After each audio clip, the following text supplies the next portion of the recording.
Entre nous. Entre nous, Le podcast pour parler de sexualité.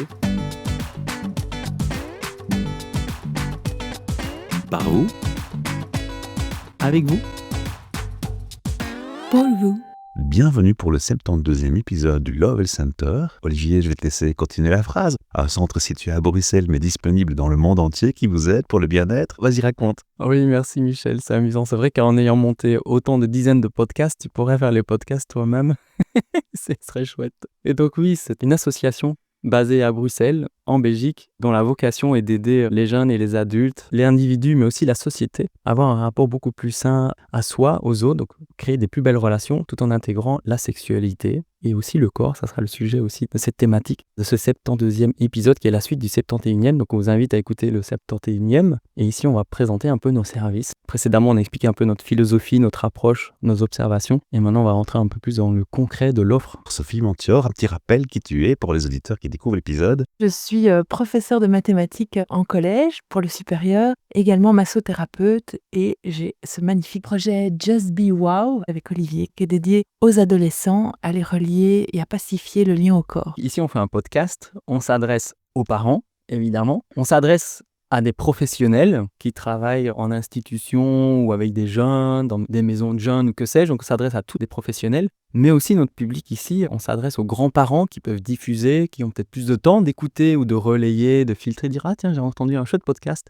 et on l'envoie dans sa famille, que sais-je. Et puis, à toute personne qui peut diffuser et peut-être nous aider à faire émerger nos services, pourquoi pas en Afrique ou partout ailleurs. On est partant, quoi, en fait. On a une vision long terme, on la partagera tout à l'heure. Dans cette co-création intelligente et émotionnelle aussi, on va présenter donc vos services. Alors, ils sont subdivisés en 3 catégories. On va peut-être parler de la première partie. On va parler d'un stage totem. Alors moi, quand j'entends totem, ça me fait penser à des bandes dessinées, tu vois, ça me fait penser à des choses un peu gaies, joyeuses aussi, et un petit côté spirituel. J'étais intrigué par le nom, donc je vais vous laisser, peut-être on commence par toi Sophie, tu nous expliques un peu, c'est Oui, quoi tout à l'atelier fait. totem? L'atelier totem, c'est un atelier qui va se dérouler en nature. Ça veut dire qu'on invite les jeunes à camper. C'est un stage en résidentiel, donc il y a 5 jours où on est autour d'un feu de bois tous les soirs. On fait la cuisine, donc il y a une ambiance un peu scout. Ah ouais, donc la totem, ça parle. Et le stage totem, le but en fait, c'est d'aider les adolescents à prendre conscience de qui ils sont. Donc on va leur proposer, pendant tout ce stage, tous ces 5 jours, on leur propose plein d'ateliers, corporels, relationnels, émotionnels, mais aussi des balades, du créatif, et plein de moments évidemment d'introspection. Si vous nous écoutez, vous savez qu'on aime beaucoup ça.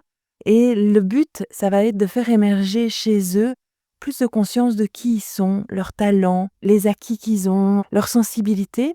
Et ils vont réaliser au fur et à mesure du stage un totem qui les représente, dans lequel ils vont pouvoir graver, donc sur un morceau de bois, soit en bâton, soit un bloc de bois, ils vont pouvoir graver tous des symboles qui représentent qui ils sont. Et notre idée, c'est qu'ils repartent enrichis de tout ce qu'ils auront appris pendant le stage avec ce symbole puissant de la semaine qu'ils auront passé avec nous. Ce qui me touche dans ce que tu dis, c'est qu'on parle de symbolique et de culture scout, où il y a un côté extraversion, mais que tu parles d'abord d'introversion et qu'effectivement tu conclus par le chemin qu'on vous invite à faire, chers jeunes, c'est de partir de votre introspection pour reproduire une extraversion. Et c'est fantastique, je trouve ça génial. C'est super bien pensé. J'ai envie de vous poser une question, Olivier. Ils ont déjà eu lieu, ces stages totem, parce que j'ai vu passer des communications sur les réseaux déjà. Il y a eu déjà des tests. On a lancé le concept, les inscriptions et le premier atelier en été 2025. Oui, c'est presque il y a 1 an. Il y a eu quelques inscriptions, mais pas suffisamment que pour maintenir l'atelier. Donc malheureusement, la première édition, on a dû l'annuler. Les parents étaient tristes, les ados aussi, mais bon voilà, on devait avoir une taille de groupe suffisante. On s'est dit voilà, c'est nouveau, il faut le temps qu'on se fasse connaître, qu'il y ait le bouche à oreille qui fonctionne, qu'on soit peut-être relié par des médias. D'où ce podcast, pour faire connaître les valeurs de ce qu'on partage. Et c'est vrai que comme le but, c'est de créer un groupe, on a besoin, en fait, comme ça dans le corporel, on a besoin qu'il y ait un groupe suffisant pour que les jeunes puissent choisir Mais sinon, c'est pas avec qui réalisable. ils ont envie Ouais. de travailler, pas qu'ils soient forcés de travailler avec telle personne, etc. Donc, on a vraiment besoin d'avoir un groupe suffisant pour qu'il y ait cette énergie, cette dynamique, cette liberté aussi de pouvoir être, de pouvoir dire, de pouvoir partager. Et donc, pour nous, le nombre était important et on a préféré annuler l'édition, dire qu'on allait travailler à diffuser mieux la proposition qu'on fait pour trouver un public et pouvoir créer cette première expérience avec les jeunes. On va avoir un groupe qui va se créer, j'en suis convaincu. Ce groupe, qu'est-ce qu'il va apporter dans le processus? Parce qu'on a compris, c'est important d'avoir les échanges, mais la capacité de choisir aussi. Mais qu'est-ce qu'il apporte d'autre, le groupe? Parce qu'on travaille sur l'individuel au départ, sur l'introspection personnelle. Tout Il y aura à fait. des échanges dans le groupe? Oui, absolument. Donc en fait, ce qu'on fait la plupart du temps, c'est on crée des expériences, on crée un laboratoire dans lequel on laisse émerger ce qui vient des jeunes. Et ensuite, quand les jeunes ont fait émerger à l'intérieur d'eux, par l'expérimentation des ressentis, un vécu, etc., on les invite à coucher sur le papier, par de l'artistique ou des mots, ce qu'ils ont vécu, ce qu'ils ont ressenti, etc. Et donc là, on essaye, nous, de mettre en place tous des process pour enrichir ça. Et après, il y a toutes des phases de partage. Et pour tout qui voilà. a déjà vécu des partages de groupe, il y a un enrichissement collectif qui est extrêmement puissant. Oui, parce qu'on découvre la perception de l'autre, on se dit, mais je ne l'ai pas pensé comme ça, maintenant je comprends Exactement. par ces mots. Et puis, l'hétérogénéité d'un groupe, parfois au niveau des âges, notamment avec Olivier, on aime beaucoup avoir une mixité des âges. Par exemple, on va faire un groupe avec les 15-18, et le vécu d'un ado de 15 ans n'est pas celui d'un ado de 18 ans, la façon de s'exprimer non plus. Ils sont suffisamment proches pour parler la même langue et avoir les références communes de la jeunesse de cette tranche d'âge-là, et donc d'avoir des affinités. Mais ils proviennent parfois de milieux différents, ils n'ont pas du tout la même fratrie, ils n'ont pas du tout les mêmes parents, la même éducation. Et donc cette hétérogénéité-là va enrichir le groupe. Parce que ça va permettre à tout jeune qui va raconter son histoire, raconter ce qu'il perçoit, raconter son vécu, d'enrichir la vision que les autres jeunes peuvent avoir. Et par cette richesse, ça va augmenter aussi la tolérance que les jeunes vont avoir entre eux. Mais ça me fait penser au côté sexologue d'Olivier, hein, parce qu'il y a parfois des gens qui ont, par rapport à leur âge, plus de maturité émotive et d'intelligence émotionnelle que d'autres, alors qu'ils sont plus jeunes. Olivier, un petit mot là-dessus, puis je te laisse compléter ce que Sophie nous dit. Oui, ce que j'avais envie de dire, c'est que le stage totem, c'est un stage qui peut être extrascolaire ou inclus au scolaire, sortie scolaire ou jeune en décrochage scolaire, peut-être pour notre amie Marine Chamba en Suisse qui travaille avec... On lui fait un petit coucou. Okay. Un petit coucou. C'est de créer, comme dit Sophie, une atmosphère, une ambiance collective de camp scout, grosso modo. Et on se situe entre à la fois intégrer du fun et du pédagogique. C'est pas que du fun, on n'est pas juste là pour s'amuser, on passe du bon temps. On n'est pas que là pour faire du pédagogique et d'instruire, c'est quand même un moment où on souffle. Et je pense que voilà, ce qu'on propose, c'est des moments de jeu qu'on a créés, ou des moments de jeu de société tout simplement. C'est-à-dire aussi des moments collectifs qui sont, voilà, simplement simples et bons. Du plaisir, offrir du temps libre aussi aux jeunes, ça c'est important. Prévoir des feux le soir, c'est magique, un camp scout avec un feu et papoter, de créer des moments de papote, de parole.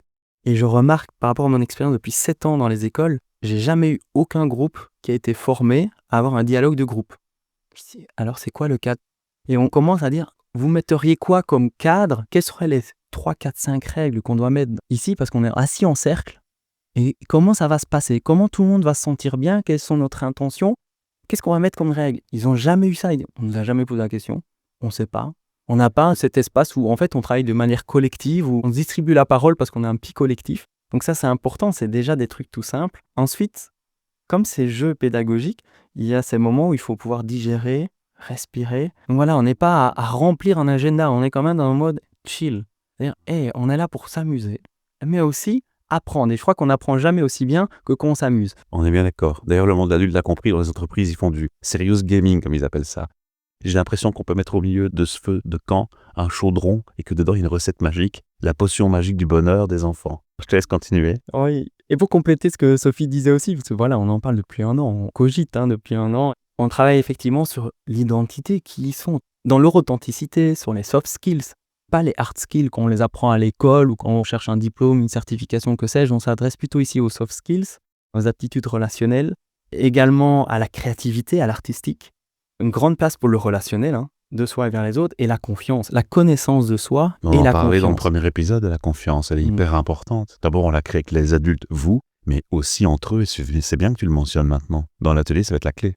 Dans cette atmosphère, chaudron magique, feu de bois, totem, je crois que ça va aussi aider pour la confiance. Et donc voilà, on se rend compte qu'un atelier totem, on se lève le matin, il y a des routines, yoga, et puis on va faire le déjeuner ensemble, et puis après il y a un atelier pédagogique, on va apprendre un peu de conscience corporelle, puis l'après-midi un peu de conscience relationnelle, et puis des jeux de société, donc on voit que ça va être rythmé. Ça dure combien de temps? 5 jours. Tantôt, tu faisais référence à Marine en Suisse, qui fait de l'accompagnement pour la phobie scolaire. Et ça mène vers le deuxième atelier que vous allez présenter, parce qu'il y a un atelier où vous vous concentrez sur la violence, le consentement, le harcèlement. Tu peux un peu parler de cet atelier, de qu'est-ce qui t'est venu comme inspiration? Ça vient de ton boulot ou c'est plutôt Sophie qui, dans l'école, a constaté des choses? On a vu qu'il y avait un appel à subsides, notamment pour des ateliers pour diminuer la violence et le harcèlement dans les milieux non scolaires. Et donc, on a remis un dossier et on a obtenu les subsides pour animer justement 9 groupes de 4 fois 2 heures à chaque fois avec un public non scolaire pour des jeunes de 15 à 25 ans. Et donc, c'est dans ce cadre-là qu'on a pu réfléchir à nos ateliers, comment on les présenterait sous un format de 4 fois 2 heures. Enfin, je dis 2 heures, mais c'est 2 périodes. Ça peut être des ateliers d'1h30 ou 2 heures. Et comment est-ce qu'on aborde la violence, le harcèlement, comment les jeunes le vivent. Et donc, de nouveau, on va leur poser des questions. C'est quoi pour vous la violence? Comment vous l'avez vécu? Est-ce que vous avez dans votre histoire de la violence, du harcèlement? Et on va démarrer de ce que les jeunes font émerger. Et ensuite, en fonction de ce qu'ils nous disent, on va adapter. Et on va voir comment on peut les outiller, qu'est-ce qu'on perçoit aussi qui est le plus utile pour eux. Est-ce que c'est par exemple d'enrichir leur vocabulaire émotionnel pour qu'ils puissent mieux décrire ce qui se passe à l'intérieur d'eux? Est-ce que c'est d'enrichir? On va essayer de voir comment est-ce que nous, adultes, avec l'expérience qu'on a, on peut leur apporter des choses qui vont leur être utiles dans ce qu'on perçoit qu'ils sont en train de vivre et qui va être bon pour eux. Moi, ce que j'entends, qui m'interpelle à titre personnel énormément dans ce que tu dis, parce qu'on peut avoir tous des enfants qui sont harcelés à l'école, c'est qu'on est confronté au fait que dans les écoles, il y a les centres PMS qui aident déjà beaucoup et qui font un travail formidable. Tout à fait. Mais parfois, ils n'ont pas assez de temps. Et vos ateliers, votre solution, c'est une réponse à ce manque de temps, à ce qu'on appelle ce pain point. C'est-à-dire qu'ils ne peuvent pas aller en profondeur aussi fortement que vous avec ces ateliers. Et je dirais, chapeau d'y avoir pensé, parce que s'il pouvait y avoir ces ateliers partout, je crois qu'il y aurait énormément de parents en attente et en demande. Oui, et je félicite les initiatives EVRAS que je trouve très belles et merci à l'État belge, la Fédération Wallonie-Bruxelles, de proposer cette année, c'est le focus, c'est de dire ok, comment travailler sur les violences, comment réduire les violences, comment apporter du bien-être. Et donc ça, c'était le cœur de l'appel à projet. C'est un subside aussi proposé aux associations. Certes, il y a des choses qui se passent en école, mais en fait, on doit être actif dans plein de milieux différents. Et tous ceux qui peuvent contribuer à améliorer la situation collectivement, c'est le bienvenu. La particularité, c'est que nous, par exemple, on va devoir s'adapter à plein de milieux de jeunesse différents, où parfois on a droit qu'à un temps très court ou un temps plus long, un temps posé. Et donc, on sait qu'on va devoir décliner avec des modules, par exemple 3 fois 20 minutes, où on va faire une intro, et puis ensuite un petit jeu, et puis une introspection, et ça se clôture et on se reverra la semaine d'après. Et donc, la particularité de l'offre qu'on propose, c'est que justement, il y a un suivi. On ne vient pas une fois,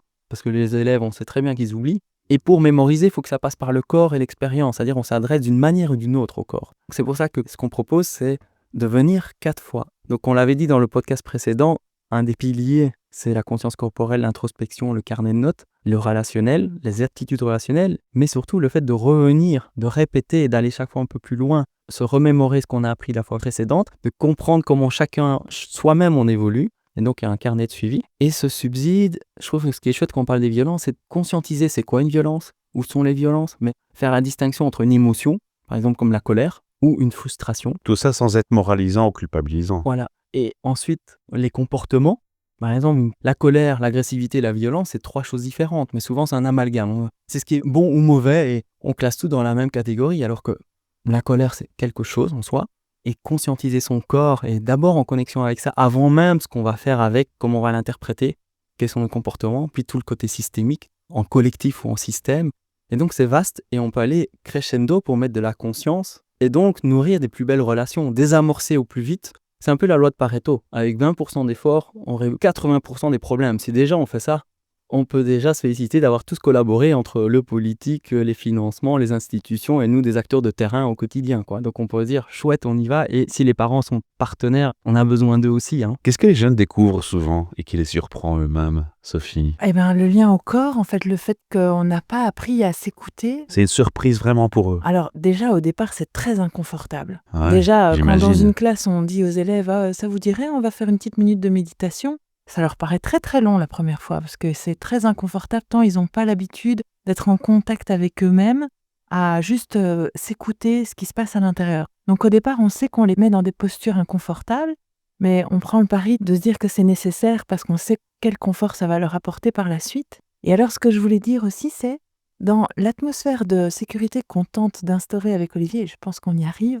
la beauté de ce que nous on vit, c'est de voir combien les jeunes, le fait qu'on puisse revenir plusieurs fois, ça leur permet entre chaque fois de penser à ce qui a été dit et de soulever des questions, des interrogations qui vont de plus en plus profond. Ça veut dire qu'on va avoir des témoignages qui vont être de plus en plus proches des interrogations qu'ils ont fondamentales, où ils remettent en question des choses qui sont extrêmement importantes dans leur vécu.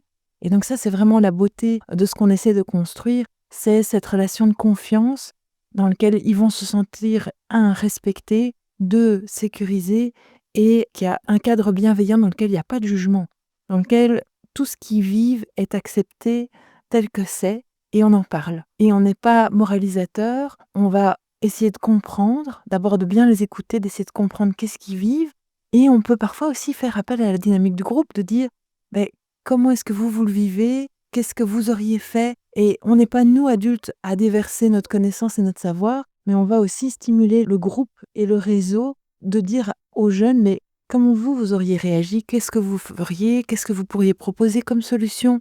Donc voilà, c'est tout ce qu'on essaie de mettre en place dans ces groupes avec de la récurrence. Quand je vous écoute tous les deux, j'ai déjà envie de me dire que dans le premier atelier, le stage totem, on pourrait identifier des mots-clés qui sont plutôt identité, soft skills, créativité, relationnel, confiance. On reparle de confiance dans le deuxième atelier avec l'atelier violence, consentement, harcèlement. Et ici, j'aurais envie de dire que les mots-clés qui ressortiraient, ce seraient les nuances de la violence, la conscience corporelle dans ce que tu viens de dire. J'entends aussi un côté émotion et responsabilisation, c'est correct ? Tout à fait. Est-ce qu'il y a des choses à ajouter, Olivier ? Mais comme dit Sophie, il y a le côté progressivité, le fait de se revoir plusieurs fois. Il y a une progressivité, une ambiance quand totem, c'est particulier, c'est une bulle.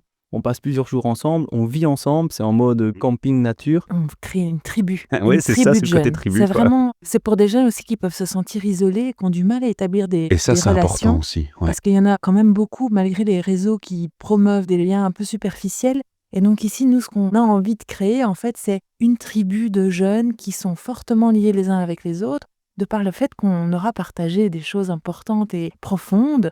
Et peut-être même, dans l'idée qu'on avait avec Olivier, c'est même d'avoir une tribu qui se revoit, qui a du plaisir, en fait, à se retrouver peut-être une fois par an. Olivier, tu voulais encore préciser quelque chose Oui, donc avant qu'on passe au troisième atelier. dans ce deuxième service qui est initié et auquel on répond à l'appel d'offres de l'État belge concernant la réduction des violences, il y a aussi le fait d'être entre jeunes, c'est d'apprendre des uns des autres. Il y a quelque chose aussi où on se pose, on écoute, on comprend la réalité des autres, les nuances, les sensibilités. Donc on apprend beaucoup des uns des autres et entre eux, quoi. Si on les laisse dialoguer, il y a beaucoup de sagesse ou de réflexion ou de réalité du quotidien toute simple. Et te dire que voilà, les violences, parfois, c'est des trucs tout simples qui partent en vrille parce qu'on ne sait pas comment parler à son papa ou du papa à l'enfant parce qu'il est nerveux, rentre du travail. Je sais pas, il y a plein de petits trucs du quotidien tout simples qu'on peut désamorcer pour amener plus de clarté d'esprit, de conscience corporelle, de simplicité, des outils pour communiquer. Comment le jeune peut naviguer ? Parce que les jeunes, je t'assure, depuis 7 ans que je travaille avec eux, quand on pose la question, on se dire, en fait, ça vous intéresse ? Enfin, comment vous pourriez mieux communiquer avec vos parents parce que vous voulez plus d'autonomie, de liberté, qu'on vous fasse confiance ? Comment on va vers ça ? T'as un challenge, un truc tout simple du quotidien. Hein. Est-ce que je peux sortir ce soir ? Vous y faites comment ? Parce que souvent, si c'est juste oui ou non, quand c'est oui, tant mieux, mais si c'est non, je fais quoi ? Le parent, il veut que l'enfant soit autonome et l'enfant, il veut de l'autonomie. Mais souvent, ça bug, il y a des frictions, il y a des conflits, il y a des incompréhensions. Et il y a plein d'outils, des possibilités d'amener de l'apaisement et une visibilité plus lumineuse pour pas se sentir coincé, frustré. Parce qu'alors, évidemment, on va directement, quelqu'un de frustré qui n'a pas de solution, à un moment ou à un autre, soit il s'éteint.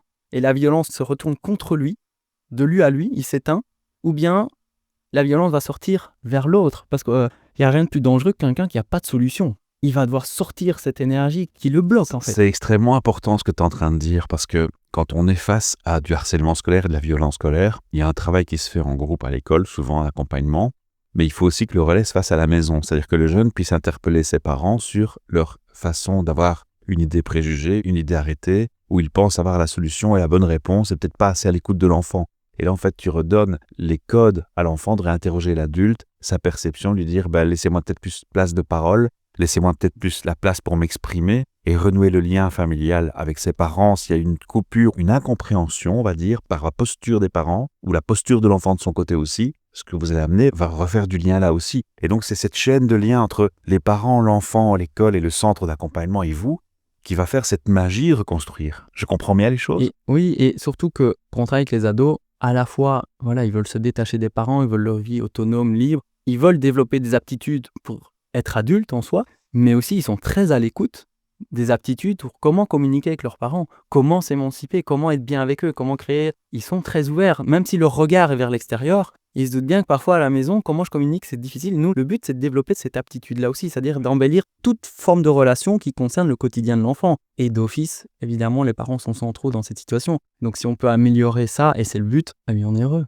Alors, on va passer au 3e atelier, puisqu'on a un 3e atelier. C'est l'atelier clé en main. Alors, tu m'avais dit pour une structure. L'idée de l'atelier clé en main, c'est le fait que on a énormément d'outils avec Olivier et qu'on peut s'adapter à beaucoup de situations. C'est vrai qu'ici, on a répondu à une offre sur le harcèlement et les violences, mais on est également outillé si on est face à des élèves qui ont une perte de motivation, par exemple, et qui sont en décrochage. On peut tout à fait intervenir. Les ateliers qu'on a créés et la façon dont on les développe est bénéfique pour un très grand nombre de cas. Et donc, on se donne l'opportunité, en plus Olivier et moi sommes très créatifs et très innovants, et donc on se donne l'opportunité de répondre à des besoins spécifiques de différentes structures. Ça peut être des AMO, ça peut être des clubs sportifs, ça peut être des scouts, ça peut être tout type d'encadrement à la jeunesse qui rencontrerait une difficulté avec son public de jeunes, qui peuvent nous contacter, nous exposer la difficulté auxquelles ils font face, et on peut créer un atelier sur mesure pour ce groupe de jeunes, pour cet âge-là, en lien avec les pratiques que nous on fait, faire une proposition en tout cas. Dans ce 3e volet, ce 3e service, c'est justement d'être à l'écoute en disant,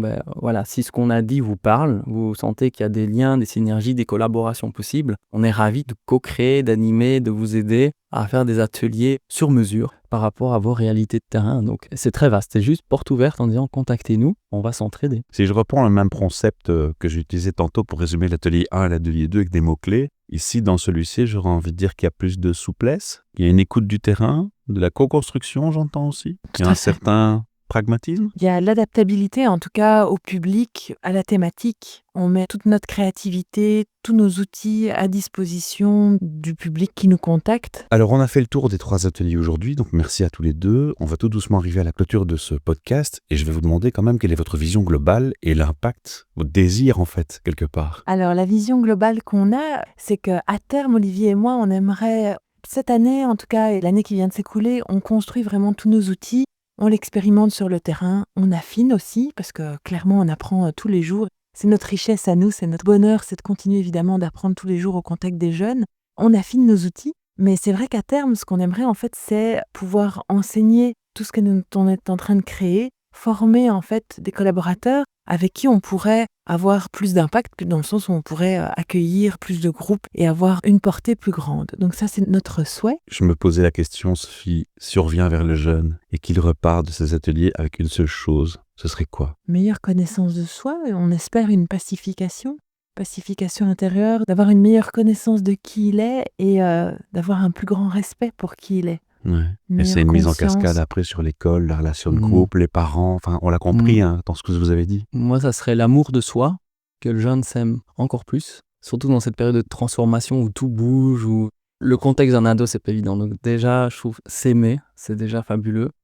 Et ensuite, trouver du plaisir et de la joie à aimer communiquer. Parce qu'on le veuille ou non, même se taire, c'est communiquer. Et donc, c'est comment trouver de la joie et du plaisir à communiquer. Comme ça, on crée des relations plus belles. Et pour prendre du plaisir, faut développer des aptitudes. Je pense qu'un violoniste, il prend du plaisir parce qu'il l'a pratiqué et puis qu'ensuite, il peut en faire des prouesses. Et il peut partager, il peut inspirer les autres. Donc, je pense que c'est ça. Et moi, j'ajouterais peut-être aussi, je souhaiterais qu'il reparte avec la conscience de son unicité, qu'il puisse se rendre compte de la diversité des talents, entre guillemets, multiples que tout le monde a autour de lui, de tous les jeunes qu'il aurait rencontrés, mais du coup, qu'il se rende compte aussi du cadeau que lui, il est pour la société et pour les jeunes. Tu m'as volé le mot de la bouche. J'allais y venir. La gratitude. J'ai le sentiment quand je vous écoute que c'est aussi apprendre à la gratitude envers soi, sa vie, envers son environnement, ses proches, son groupe, ses parents. Parce qu'il y a des belles choses en fait dans tout, même quand on pense que tout est mauvais, tout est pire. Tout à fait. Alors Olivier, c'est quoi le lien avec le Lovell Center finalement ? Oui. On pourrait se poser la question, non ? Oui. Le lien, c'est pour moi... Il paraît évident. Hein ? Oui, il est évident. C'est à la fois, on est un centre créateur et innovateur. On aime innover parce qu'en fait, voilà, si on s'adapte au monde, on innove. Ah, vous êtes super innovant, la preuve, il y a un podcast. Ensuite, de travailler tant sur l'individuel que le collectif. Et dans ce projet-ci avec les jeunes, on travaille sur ça, sur l'individuel, le collectif et le futur de la société.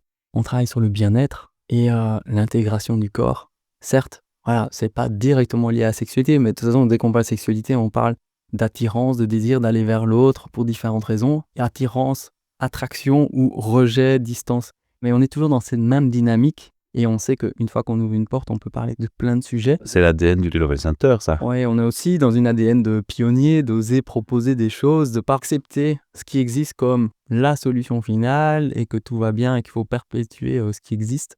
C'est dire, on est acteur. Moi, j'aime bien que ma vie soit passionnante parce que ça inspire la vie des jeunes et les jeunes, ils adorent travailler avec des adultes passionnés, inspirants, qui bougent, qui créent, proposent autre chose. Et donc, ça fait une émulation aussi des vies beaucoup plus complètes, épanouissantes. Je vais garder mon petit réflexe de mettre des mots-clés pour essayer de voir si je comprends bien les choses. C'est l'innovation sociale, on en a parlé beaucoup. Énormément de créativité, de la transversalité aussi, de la prévention. Vous en faites beaucoup de prévention au sein du Lovell Center. Le soin du lien, ça c'est ta force. C'est le soin du lien aux autres. Et ça, j'admire. Et j'admire chez vous deux d'ailleurs. C'est peut-être ce qui vous rejoint le plus.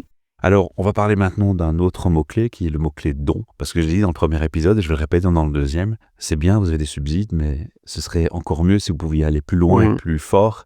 On parle des projets futurs, rapidement. Donc effectivement, on a reçu des subsides, donc on cherche encore aujourd'hui des groupes à animer, donc des groupes de jeunes non scolaires de 15 à 25 ans, avec qui on pourrait proposer justement ces 4 fois 2 heures de sessions autour des violences et du harcèlement. Donc s'il y a parmi les auditeurs des gens en lien avec des structures qui pourraient faire appel à nous, qui nous contactent, on serait ravis de collaborer avec eux. Et la deuxième chose, c'est qu'Olivier et moi, on aimerait énormément créer une permanence en fait pour les jeunes.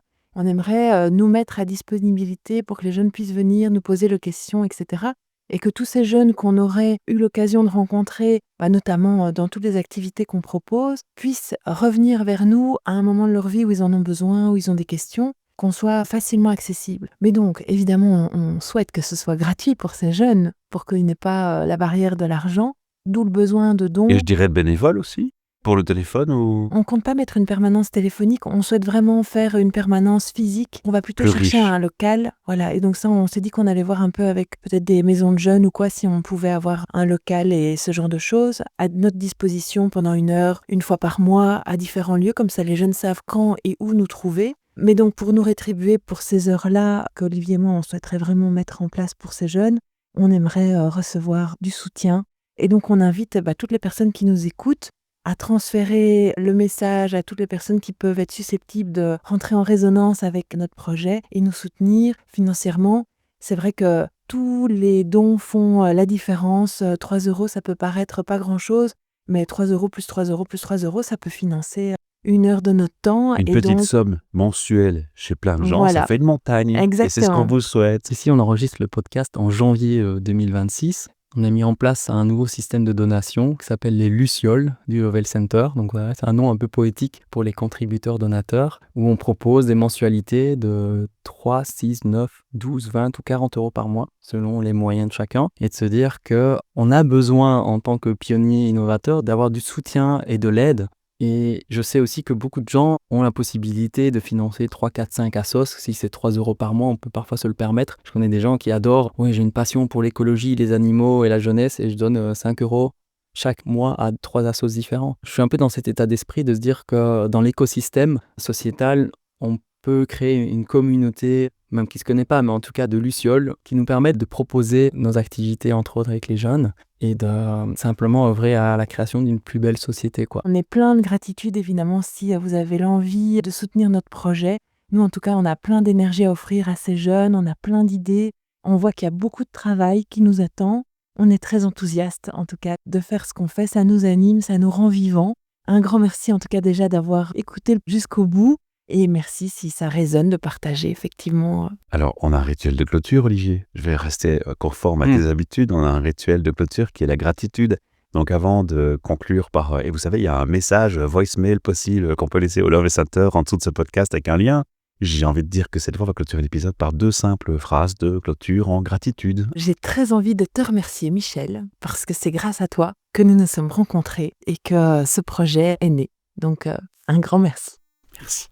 Moi, j'ai envie de remercier mon épouse, Cataline, qui au quotidien est une pépite pour me permettre d'apporter au monde des belles choses. Voilà, c'est ce qui m'anime dans mon cœur en tant que créateur, comme on l'est tous d'ailleurs, hein, mais de pouvoir œuvrer à ce qui pour moi me paraît le plus important, ce que je peux apporter de plus beau et d'aider tout un chacun. Donc vraiment merci à ma compagne qui au quotidien voit aussi tout le parcours que ça représente depuis déjà 7 ans. En mars ça fera 7 ans, où c'est pas toujours simple et il faut beaucoup de résilience et d'abnégation et de rebondir et d'amour et de compassion envers soi-même. Donc c'est un long chemin, mais quand je vois les moments magiques que je passe avec les jeunes à chaque fois, je me dis waouh, quelle chance j'ai, ou que je m'offre aussi, hein, évidemment, d'être en contact avec la jeunesse de manière aussi intime. Je la connais, Catalina, donc j'ai envie de clôturer par Cataline, you are a pillar of Olivier. Merci à tous et à toutes. Merci beaucoup. Et on se retrouve pour de prochaines aventures entre nous, sans ma voix, et on reprendra la voix d'Olivier. À bientôt. À bientôt. À bientôt. Entre nous. Entre nous, Le podcast Pour parler de sexualité. par où? Avec vous. pour vous.